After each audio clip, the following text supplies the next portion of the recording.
Baik, bismillahirrahmanirrahim. Assalamualaikum warahmatullahi wabarakatuh.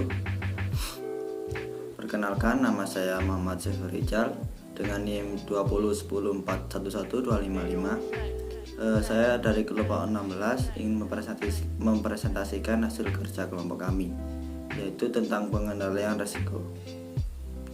Di sini pengendalian risiko terbagi menjadi beberapa. Yang pertama yaitu adalah pengertian pengendalian risiko. Yang kedua, pengendalian risiko yang digunakan. Yang ketiga, hubungan dari pengendalian risiko untuk menetapkan risiko. Yang keempat, hubungan dari pengendalian risiko untuk pembiayaan. Yang kelima, pengendalian risiko dan spekulatif. Yang keenam, teknik dan peralatan dari pengendalian risiko. Yang ketujuh, pengendalian risiko pemerintah dan masyarakat. Langsung saja, di sini ada latar belakang dari pengendalian risiko. Dalam suatu perusahaan, manajemen risiko adalah proses perencanaan, pengaturan, kepemimpinan, dan pengendalian kegiatan organisasi untuk meminimalkan risiko pendapatan perusahaan. Pengendalian risiko adalah suatu usaha untuk membantu organisasi untuk menghindari risiko, mencegah kerugian, mengurangi kerugian bila kerugian tersebut sudah terlanjur terjadi, atau mengurangi ketidaklayaan akibat dari risiko dalam suatu organisasi. Untuk selanjutnya ada pengertian pengendalian risiko itu sendiri. Pengendalian risiko adalah usaha untuk membantu organisasi untuk menghindari risiko, mencegah kerugian, mengurangi kerugian bila kerugian tersebut sudah terlanjur terjadi, atau mengurangi ketidaklayakan akibat dari risiko dalam suatu organisasi.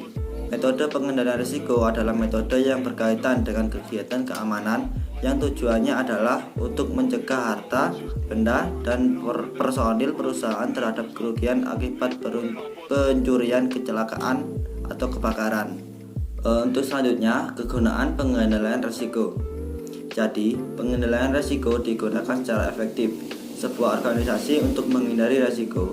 Lebih formalnya, pengendalian risiko adalah termasuk teknik, peralatan, strategi, dan proses yang mencoba untuk menghindari, mencegah, mengurangi, atau selain daripada itu, kontrol dari frekuensi pengendalian lain dari kerugian dan dampak ketidaklayakan dari risiko. Pengendalian risiko juga termasuk metode yang mencoba untuk memperbaiki kesalahpahaman dalam organisasi yang mempengaruhi aktivitas exposure untuk risiko. Untuk selanjutnya ada hubungan dari pengendalian risiko untuk menetapkan risiko, yaitu hubungan antara penetapan risiko dan pengendalian risiko membuat lebih terlatih dengan memikirkan sebuah lingkaran risiko, yakni sebuah konsep yang menguraikan proses yang mengarah pada kerugian, di mana kerugian diibaratkan sebagai lingkaran rantai dalam setiap kejadian. Yang dimaksud dari lingkaran itu adalah yang pertama, hazard, kondisi yang akan mengarah kepada kerugian, sebagai contoh ketidakcakapan dari bagian pemeliharaan mesin. Yang kedua, lingkungan, hubungan di mana hazard berada, sebuah contoh lantai dari sebuah perusahaan di mana bagian dari pemeliharaan mesin itu tidak baik. Yang ketiga, interaksi, proses di mana hazard saling mempengaruhi dengan lingkungan, kadang-kadang tidak mempunyai pengaruh dan kadang-kadang hasilnya kerugian. Yang keempat, keluaran, hasil langsung dari interaksi. Dalam kasus ini akan terjadi kerugian yang serius. Yang kelima, konsekuensi, lebih mengarah kepada akibat dari sebuah peristiwa, klaim kompensasi pekerja, perbaikan peralatan, sebuah hasil dari kecelakaan. Untuk selanjutnya ada hubungan dari pengendalian risiko untuk pembiayaan. Untuk penjelasannya, risiko metode pembiayaan risiko digunakan oleh organisasi untuk menyediakan sumber daya untuk membayar kerugian, sebagai contoh asuransi. Pengendalian risiko mempunyai hubungan yang kuat dengan pembiayaan risiko karena pengendalian risiko mempunyai efek yang signifikan dan kerugian yang sering terjadi karena kerugian tersebut harus dibiayai. Untuk selanjutnya ada pengendalian risiko dan spekulatif. Konsep dari pengendalian risiko diterapkan untuk semua konsep Untuk selanjutnya ada pengendalian risiko dan spekulatif.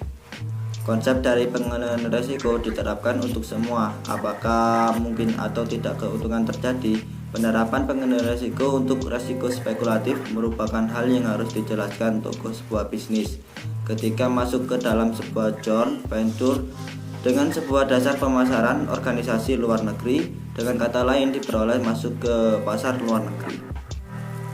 Untuk selanjutnya ada teknik dan peralatan dari pengendalian risiko. Teknik dan peralatan untuk pengendalian risiko dapat dikategorikan sebagai berikut. Pertama, menghindari risiko. Salah satu cara untuk mengendalikan risiko khusus adalah dengan menghindari harta, orang atau kegiatan yang memungkinkan menimbulkan risiko dengan cara menolak, memiliki, menerima atau melaksanakan kegiatan yang mengandung risiko walaupun hanya untuk sementara. Yang kedua, mencegah kerugian. Program pencegahan kerugian mencoba untuk mengurangi angka kerugian atau mengeliminasi kerugian tersebut sama sekali. Yang ketiga, pengurangan risiko adalah program yang didesain untuk mengurangi potensi yang kuat dan kerugian. Yang keempat, komunikasi dari Departemen Manajemen Risiko. Sebuah organisasi membawa informasi yang menguraikan ketepatan dari ukuran pengendalian risiko dan kesungguhan tindakan ke depan dari departemen. Yang kelima, pemindahan risiko adalah sebuah alat pengendalian risiko yang menyebabkan beberapa kesatuan lain dari salah satu pengalaman kerugian untuk membawa beban dari kerugian. Untuk selanjutnya ada pengendalian risiko pemerintah masyarakat. Usaha tidak resmi dan usaha non-profit. Kelompok tidak resmi dan non-profit yang sebagian terdaftar aktif mengingatkan harus adanya pengendalian risiko di area kegiatan dan pelayanan. Dewan itu meliputi diantaranya anggota individu, bisnis, bentuk firma, sekolah, departemen pemerintah, sertifikat pekerja, asuransi. Karena perkumpulan tersebut mengenai semua unsur yang cenderung pada kondisi pekerja, mereka akan aktif dalam pengendalian risiko. Usaha pemerintah terlibat dalam pengendalian risiko dikarenakan yang pertama, ketertarikan masyarakat seringkali menghendaki pemerintah untuk menetapkan undang-undang yang disetujui oleh semua kalangan industri untuk menyediakan informasi, menemukan standar yang pasti, dan berhenti melakukan kebiasaan yang tidak layak dilakukan. Yang kedua, pemerintah menyediakan pelayanan yang pasti, seperti beberapa departemen pemadam kebakaran, lebih ekonomis dan efisien daripada menghamburkan nyawa untuk perusahaan swasta. Untuk selanjutnya, pencegahan kerugian. Teknik ini bertujuan untuk mengurangi frekuensi kerugian tertentu, pendekatan lain untuk pencegahan kerugian, dan oleh karena itu pengurangan frekuensi kerugian yang timbul dari tanggung jawab pihak ketiga pada produk adalah melalui pengenalan sistem kontrol kualitas. Tentu saja pelatihan staf, program keselamatan dan kesadaran.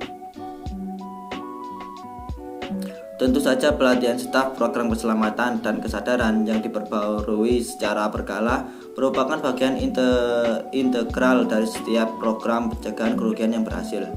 Pengurangan kerugian. Teknik ini bertujuan untuk mengurangi keparahan kerugian. Perlu dicatat bahwa teknik minimisasi keparahan ikut bermain saat peristiwa kerugian terjadi. Sebelum menginstal dan mengaktifkan sistem pencegahan kerugian, teknis disarankan untuk menyelesaikan analisis biaya atau manfaat. Pemisahan duplikasi diversifikasi.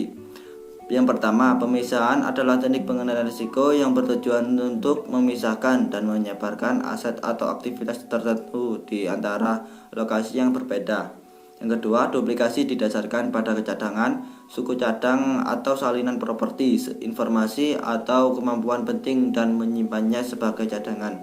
Yang ketiga, diversifikasi biasanya menyebarkan exposure kerugian ke berbagai proyek, produk, pasar, atau wilayah sehingga mengurangi dampak kerugian pada organisasi dan kerugian di satu lokasi.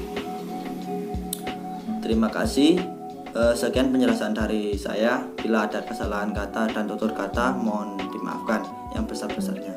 Wabillahi taufiq wal hidayah. Wassalamualaikum warahmatullahi wabarakatuh.